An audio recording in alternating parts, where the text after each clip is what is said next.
Good evening, everyone. The session title is Resources of the Future, Ensuring Sustainable Energy Access in the Global South. Okay? We all know it doesn't need any introduction or extended talk that economic growth, social development, environmental protection cannot take place if there is no access to reliable and sustainable energy. And it's not only about those big titles, but it also, if you take it down, then you would find that your health sector is affected, your education is affected, your livelihood is completely affected, especially in the case of vulnerable groups and remote communities. Right. So it is extremely important topic. We only have half an hour for it, but we have three distinguished speakers in the field. So during this half hour, we are going to say everything that needs to be said about the topic. Let me first introduce our speakers. We have Professor Mark Swilling. He's the co-director of the Center for Sustainability Transitions, Stellenbosch University here in South Africa. We have Dr. Richard Stewart, is the Chief Regional Officer for Southern Africa, Sibanya Stillwater. And we have, last but not least, Ms. Shena Kiara Gokul, founder of the Legend Group here in South Africa. I welcome all of you. And let me start with you, Professor Mark. How can we ensure equitable access to sustainable energy for countries in the Global South? Thank you very much. I'm going to talk mainly about the context I'm most familiar with, which is the African context. But when we think of the Global South and the energy transition, obviously when it comes to the Asian context, China and India are completely dominant and are the biggest renewable energy markets in the world. But when we think of the African context, it's a very specific challenge. Africa is the only region in the world that has to face its development challenges in a carbon and resource constrained environment. That means that Africa has to find a low carbon transition pathway.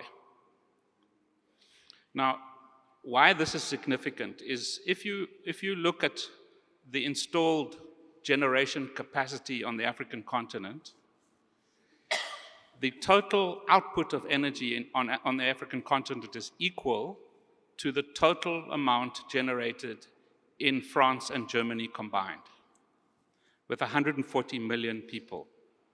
Africa has over 1 billion, is growing relatively fast, and has to invest heavily over the next 3 decades in an energy infrastructure.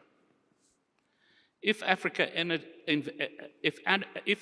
energizes using fossil fuels, none of the targets that were agreed to in Paris can be achieved. And if none of the climate targets are agreed that were agreed in Paris are achieved, that is going to have very negative consequences for the entire planet. So what that means is the world has an interest in investing in the African context in what we prefer to call a low carbon energization program. We don't like to talk about decarbonization on the African continent, because there actually isn't much of an infrastructure to decarbonize. However, we do have a choice, which is to energize using fossil fuels, and there are substantial coal and gas and oil reserves on the African continent, or do we mobilize our very significant renewable energy resources? And if you look at all the quantifications of the total capacity for solar, wind, geothermal, hydro, plus the value chains that lie behind that, which are the material infrastructures and the critical minerals that lie on the African continent that will be required to build those infrastructures, What you are talking about when you talk about low carbon energization is a much larger industrial transformation. So you can't separate those two.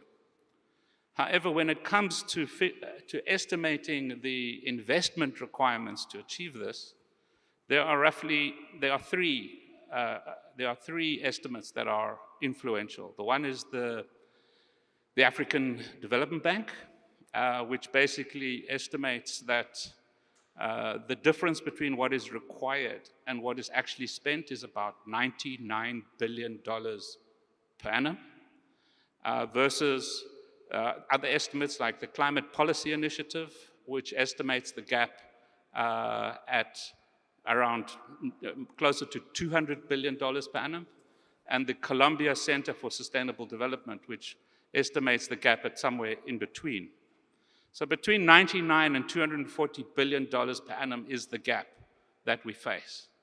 And all over Africa, including in South Africa, there is work taking place on what are the investment requirements, in particular in water and energy infrastructures, to prepare our economies for what needs to happen if we are serious about economic development and growth. However, on top of those infrastructures, you need a whole range of industrial policies. Unfortunately, I would say that on the African continent, the way we understand industrial policies is old-fashioned. We still think in terms of picking winners. We think in terms of the state making these decisions rather than the state setting broad, long-term visions and missions, and allowing partnerships to shape the way we mobilize investment capital. One final comment.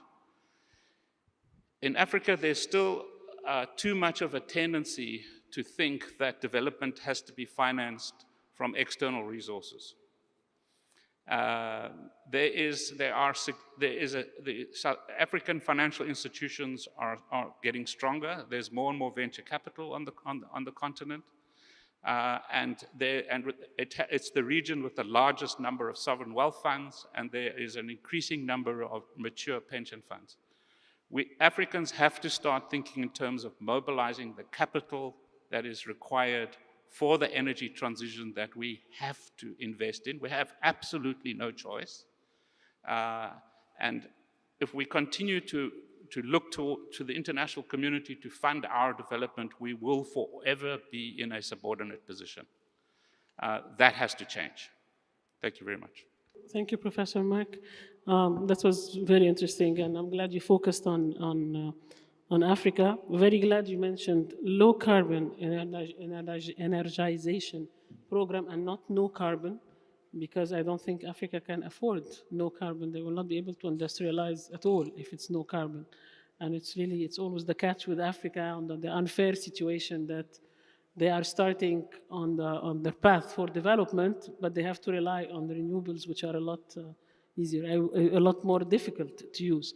I would like at the end, when we're done, if we have a minute, to ask you about green hydrogen, about hydrogen being, it's usually looked at as the alternative to fossil fuel when it comes to industry, but at the end, not now, because I have to make sure that we have the time.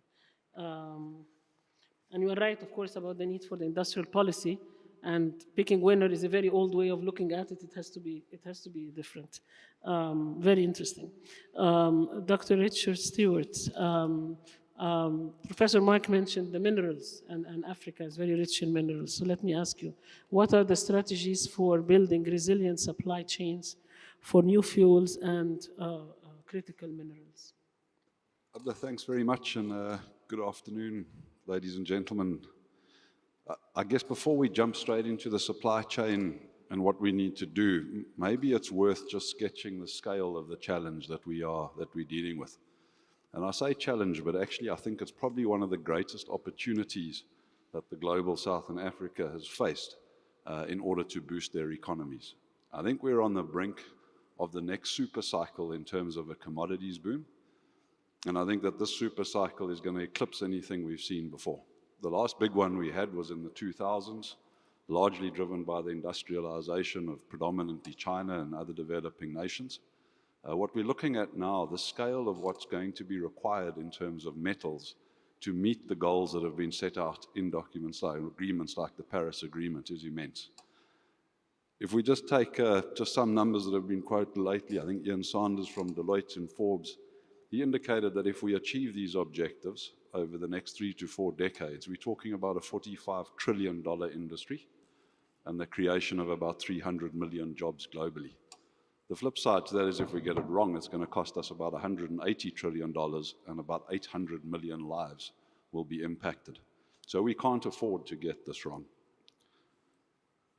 If we take critical minerals as they are loosely defined at the moment, and I think they do vary per definition, but the critical minerals industry in 2022 was worth in the region of about $320 billion. Now that's still quite a small number relative to the global resources, but what is, I think, outstanding about that number is it doubled over the last 5 years. It's on a hyperbolic growth curve, and that curve is going to continue. It was the only group of minerals that grew over the last 5 years. Everything else was flat or shrunk. So when we think about these various minerals that we're targeting, I mean, what does it mean? If we take lithium as an example, key in terms of battery technology, lithium is forecast to grow by 5 times by 2030. Now, in mining terms, it takes 10 years to bring a new mine online.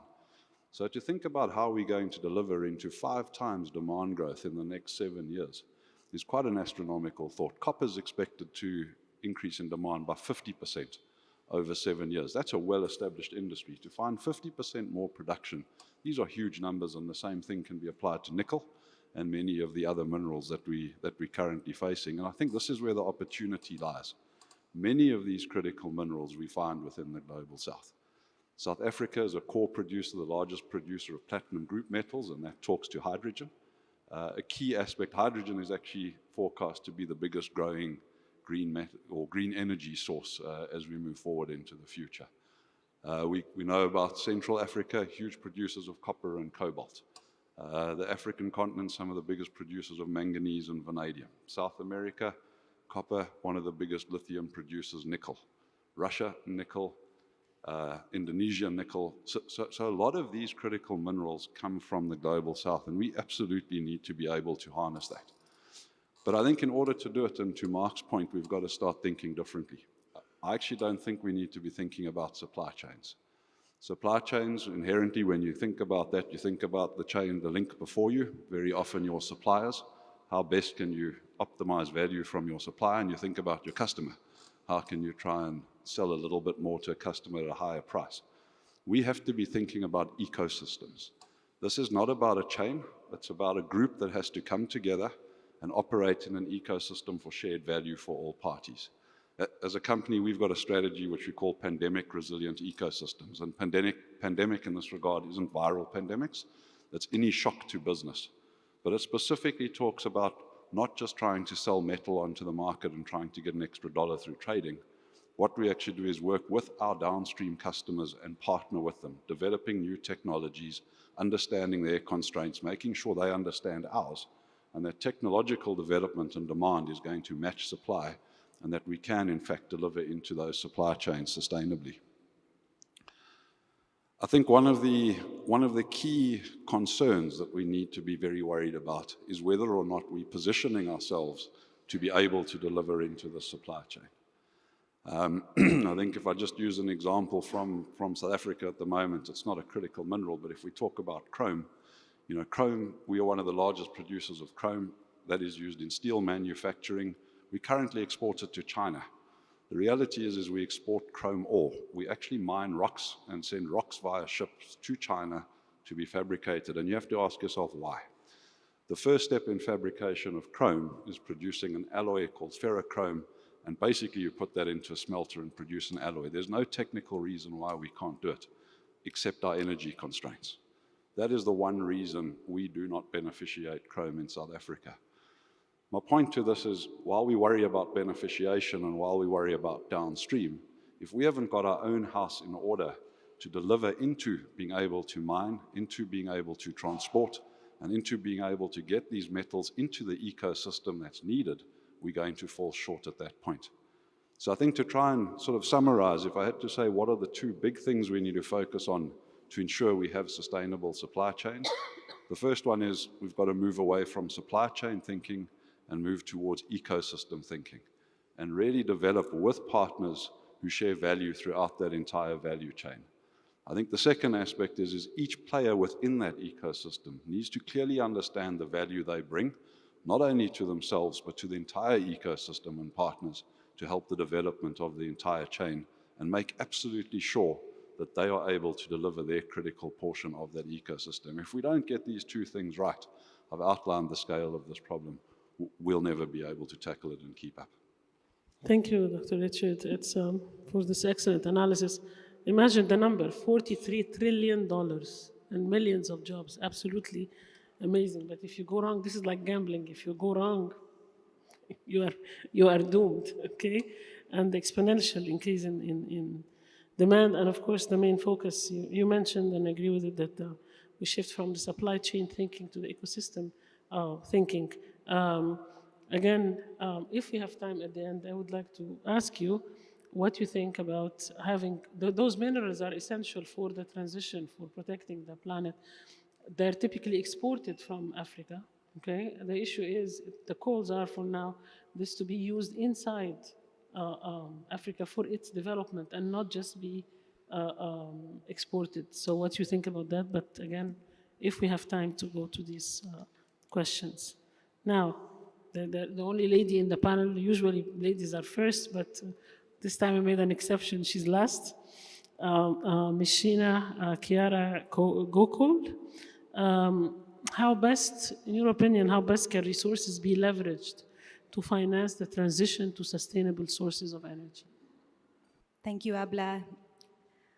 I think what we've identified from what Mark and Richard have said is that these are complex issues, and Africa certainly is at the heart of it. And as much as we'd like to digress from an Afrocentric approach, we must acknowledge that the world can't achieve their sustainable development goals. Any country in the world can't achieve their sustainable development goals without Africa getting their house in order. And I always like to use the anecdote that Africa is the it goal that most countries in the world wants to court potential partnerships, and the world is sort of coming to Africa's door and offering not much, but something, and not enough to kind of get us off the ground in terms of where we need to be heading in terms of our sustainable development goals, energy transition. So I think our decision making as an African continent, as it relates to resources, we need to start thinking about our resources in silo of each other, because our resources are not limited to the critical minerals on the continent, commodities. Our resources are far bigger than that. Our resources are our people, our deals, our youthful population, the women on the continent, how the entire ecosystem, the value system. And when we talk about value systems, we often think about supply chains and we think about industrial capacity. But if we start looking at it from a more holistic, softer angle, we'll start to see that until we don't synergize and collaborate these strengths across the continent, our goals are just merely goals. And we spoke about it earlier. We said that goals are piling up. And in Africa, we often struggle, in the planning phase. And we struggle to get things off the ground. We struggle to connect the dots between our disciplines and our strengths. Even here, platforms such as this is a resource because the academics are doing the research work. We looking to our decision makers to kind of lead the way, steer us in the right direction. We need private sector participation. So these are all the resources that we need to leverage in order to meet our sustainable development goals. But how? We talk on all the points. the wealth of resources, the lithium reserves, the nickel reserves. We need to start now collaborating and bringing it all into the fore. So I think that instead of approaching resources from a solely energy perspective, we must leverage all of our resources collectively in order to really enhance and build on the communities where these resources exist in order to create value. So we're often saying move away from extraction, start coming into the communities, developing the communities, and the policy instruments need to be put in place to protect the communities where these minerals exist, to make sure that value is retained at home first. And I understand and recognize that's a very Afrocentric approach, but I think we must start to look away from the narrative of scramble for Africa more towards the rise of Africa. And the world needs to acknowledge that once Africa rises, it will be able to give outward. So a lot more effort needs to be maintained in those communities, coming back home, supporting the women, youth. I think we find if we use our youth as a resource as well, women as a resource, we'll be able to go a lot quicker and faster. So I think what I'm trying to allude to is that it's more than just knocking into the ground and taking things out, transforming it and selling it. Because then what? The communities get left behind. Energy poverty is exacerbated by the financial instruments and mechanisms that are currently put in place that kind of perpetuate the cycle of energy poverty and kind of leaving us in debt traps. So if we can just widen our lens a little bit and change our focus away from commodity-based resources and think of things more holistically, I think we'll be able to scale up and finance the transition more smoothly and set examples, because Africa definitely has the potential to set examples for the rest of the world, innovative potential. We just need to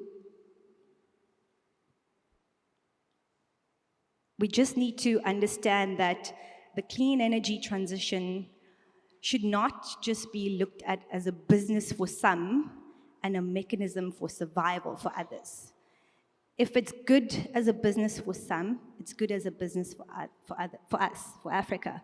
But the way we do businesses in Africa is with heart and with feeling, and I think if we pour that outward and start drawing the world into the way we do things on the continent, that's the way that we're going to scale up. So there's a bit of a woman's touch for you.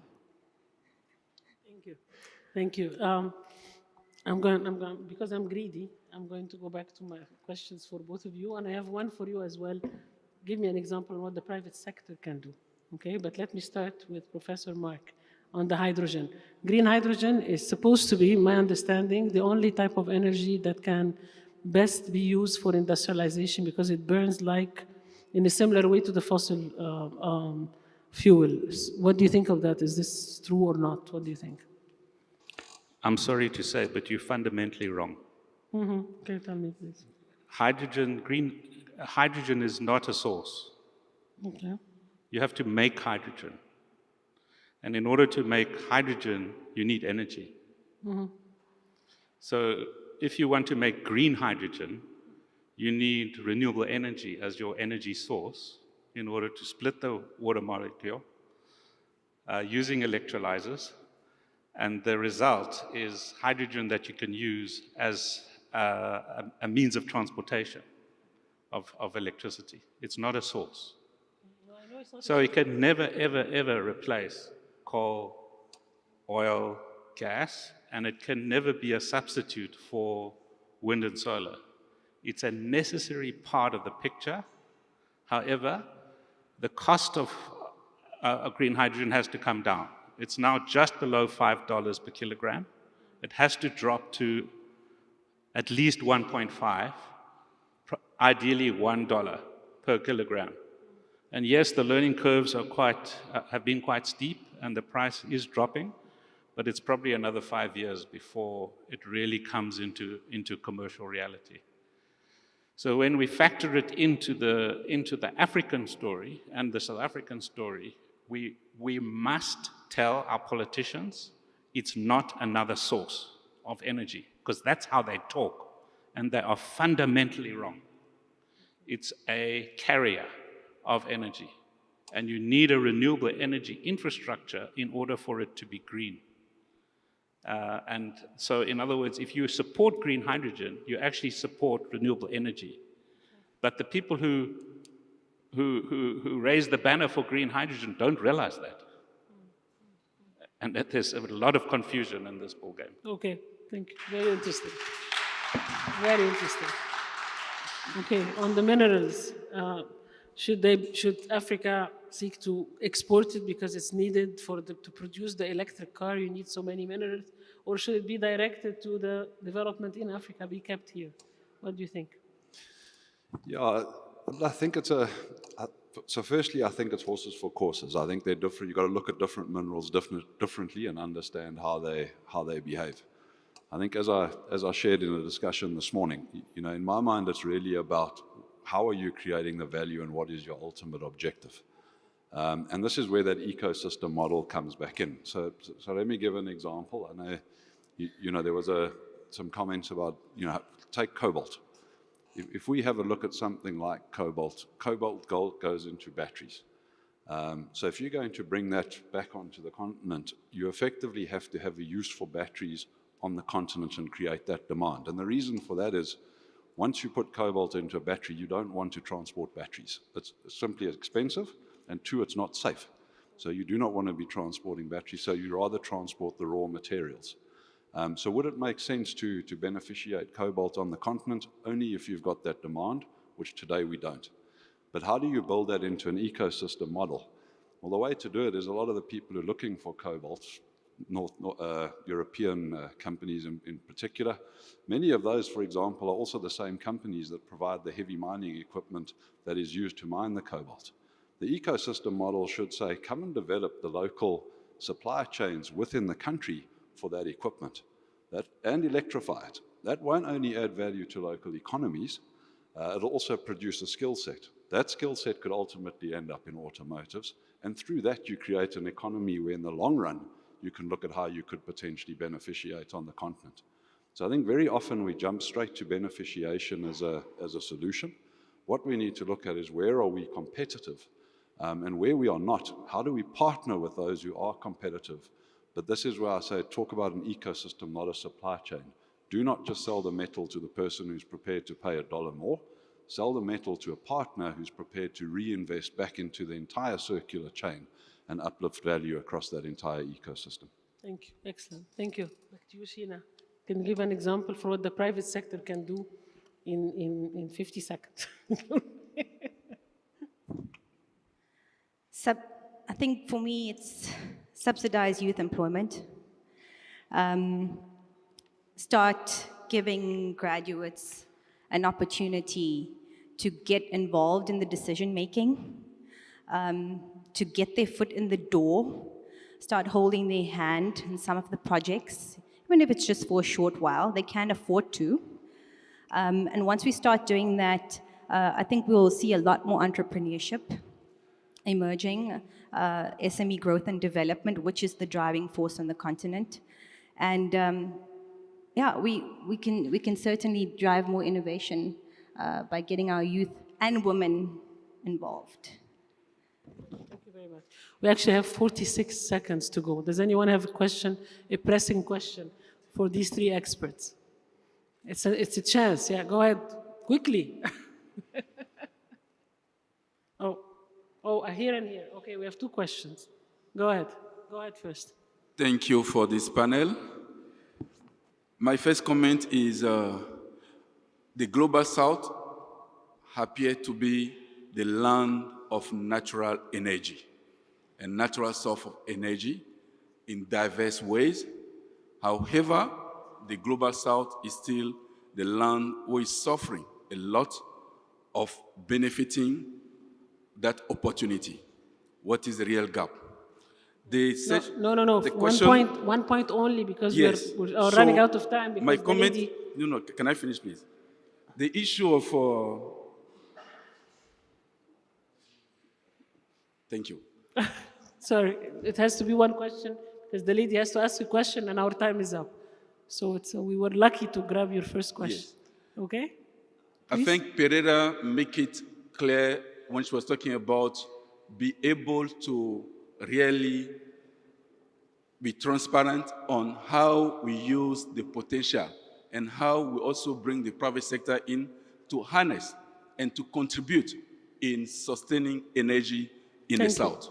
All right. Thank you very much. Please. Thank you very much for a wonderful discussion. I'm a little bit disappointed, I must say, as a geopolitical strategist, because I was expecting that you will also address some of the geopolitical issues. Energy transition, one of the most important transformational processes, is apparently a process that will benefit the few. And once again, I see actually Africa turning into a continent which will be the playground for the next big power competition over the rich resources, specifically when it comes to the resources linked to the energy transition.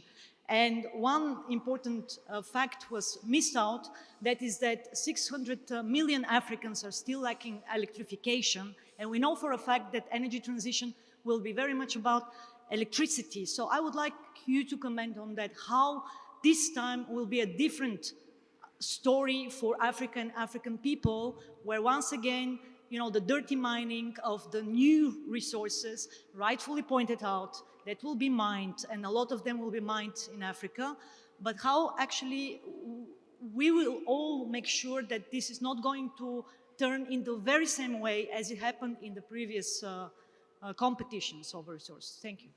Okay, thank you. Thank you, sir. Thank you. We're actually out of time, but I will give 30 seconds for Mark, 30 seconds for Richard. 30 seconds for real. Huh? The bottom line is the bulk of the wind and solar resources that the world is going to need is in the global south. The bulk of the minerals and metals that are required for the infrastructures of the future are in the global south. The bulk of the biodiversity and ecosystems required for adaptation are in the global south. Capital is in the global north. So unless we address the fundamental inequalities when it comes to the allocation of capital, we will never have a just transition, which is why the global financial system and its reform is top of the agenda. UN Secretary General, African presidents and prime ministers, all are calling for a reform of the global financial system. That needs to be the focus. Thank you. Richard? No, I think Mark's absolutely correct, and I think trying to, again, we've got to separate between whether or not we're looking at trying to solve completely internally a circle where we are shy of capital, or whether or not we're trying to look at broader economic growth and overall upliftment. You're 100% correct. There are 600 million Africans today that don't have exposure to electricity. You know, I think the one other aspect that I would say that is a significant advantage that comes with renewables is that generally speaking, renewables, yes, on a big scale, they do require significant capital, but different to fossil fuels, a lot of that can be diverted, split up, spread between the private sector as well as public. And that's something we've really got to harness. I mean, South Africa is an example where just over the last year, between households and the private sector, we've put 3.5 gigawatts of extra power onto the grid. To put that into perspective, that's the equivalent of what Kusile was due to put onto the grid. That's taken 15 years and cost 150 billion. So I think coupling the whole renewable program together with electrification opens up a whole lot of different avenues to try and expand that. All right. Thank you so much. Thank you, everyone. Please, a big hand for this beautiful panel.